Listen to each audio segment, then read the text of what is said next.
Hi everyone, this is Dennis Dorner with MainWP, and in this video I'll go over the MainWP Dashboard Overview page.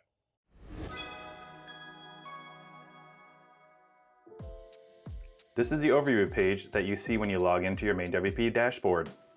And it does as the name implies. It gives you a quick overview of your connected child sites. This is the first page you see when you log into your dashboard. And I recommend whenever you log into your dashboard that you press the Sync Dashboard with Child Sites button. This is so your dashboard can gather the most recent data from your child sites, and you know you're working with the most recent information. On this page, you'll find different widgets representing a range of important features, including the Updates Overview. Connection status. This is the connection between your dashboard and child sites. Security issues, recent pages, and recent posts. You can drag and drop these widgets to wherever you want on the page you prefer. If you press the Screen Options cog, you can even add and remove widgets. Let's get rid of the recent posts and pages by unchecking them and pressing the Save Settings button. And just like that, they are gone.